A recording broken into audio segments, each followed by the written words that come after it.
that's kind of you know uh, maybe not the right spirit. You know what I mean? We're trying to bring Jesus back, and you find this thing and using Jesus to make some money, and then that's not it at all. I was walking in the spirit, looking at these crazy designs on here, and Jesus said, "Hey, look, you know," and so yeah, I'm thinking $20 a piece. Uh, uh, that I'm gonna sell them for. You know what I mean? Just painting them myself. You know what I mean? This was the first just uh, sitting here trying to paint one, and honestly, I like it. There's some stuff that I clean up, but then after that, I noticed uh, that it doesn't have to be a decoration. It's really nice as a shelf thing because it sets right where the tree is. You know what I mean? The tree is on the ground, but and the edges come up because that's where the crack is. And yeah, so that was I think they work really well like that. And so what we're getting to is if this were to go viral, Christians, if this were to go viral, uh, what a tool, a keepsake, something that just that it, the fact that the tree you'll be drawn to it anyway just because the natural amazement of it, and then to connect that story, and then if it went viral, everybody would know that, and they would think of those two trees at least. Just one little weapon in this arsenal in this war. I mean, to take this country back. I believe that, and so the whole thing with the whole money thing. So God needs Christians to make money, and it doesn't matter how much money I make on that. If I were to stray, it matters what I did with that money that has God's hands all over it. And the crazy thing about this all come together, I just typed it. You know what I mean? I'm not trying to preach anybody. I'm not trying to preach at all. But I got a little sermon for this because I had been reading my Bible and I come across something. Now, prior to this, just recently, I've read the Bible, or parts of it. It was always a task. It was always, you know, I mean, I do want to get drawn closer to God. I want to read my Bible. I'm trying to get through Matthew. I think, did I get to this chapter last night? That chapter? Wait, what was I saying? Oh, I remember that. I mean, stuff like that. But now it's just so meaningful. But so I was reading the Bible and Acts chapter 5. I've never been able one person. I've never known a verse or anything like. I mean, I've known the ones people know, but I've never been like Acts chapter 5, verse 1 through 11. This is what I'm thinking. This is what my question's about. uh, uh, it just sounded weird coming off my tongue, you know. And so the story is Sapphira and Ananias. You know, I'm saying I had a concern about this money. Okay, Sapphira and Ananias. They were part of the church right after Christ had died, and they're putting the church together, and everybody's coming together, and everybody's pulling their money and stuff. People are selling their property.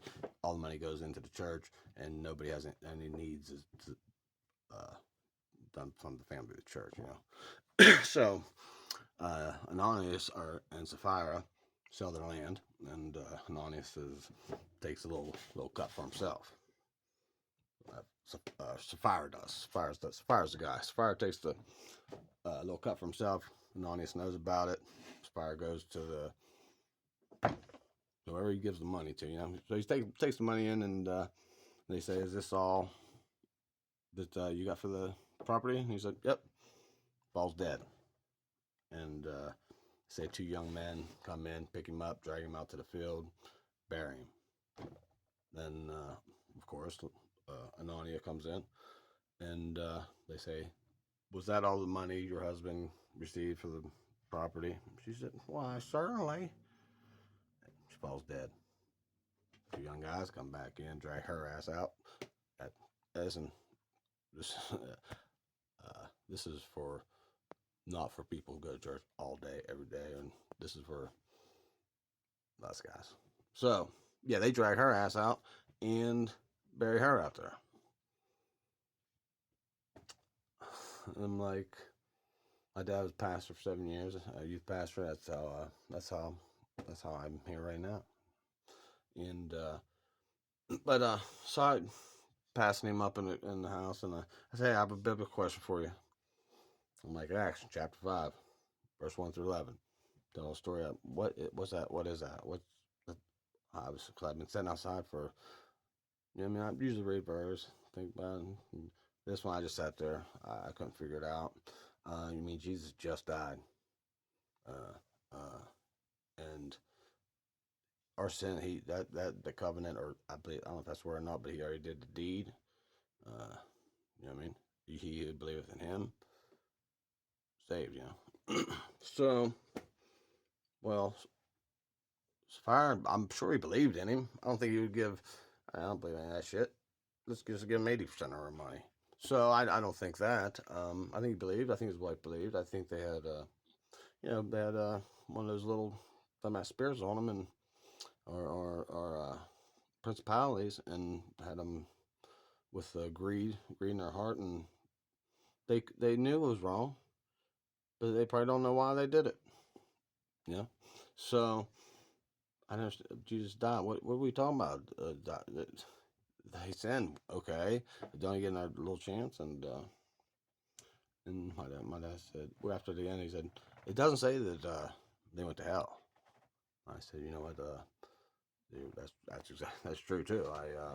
That crossed my mind, but he said that, and it made sense to me, because now that we Christians made that go viral, and those every Christmas season they did think of those two trees, and I know the the past, and I don't know all the details of it, but I'm not going to disrespect these trees, because these trees may help.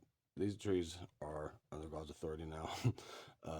They're going to be a tool for to keep him and help keep him in spirit, or him in the season. And what that's what it's for. Now it's I mean, it'll be out there. Let's get out there this year. Let them try to persecute us, because they have no authority there. I mean, it's all flesh, and it's weak, and they lie, and they deceive. And as soon as we teach all these people in these holes that I mean, that that they're under these people's control, that so many people are going to come, and it's going to be a great wave.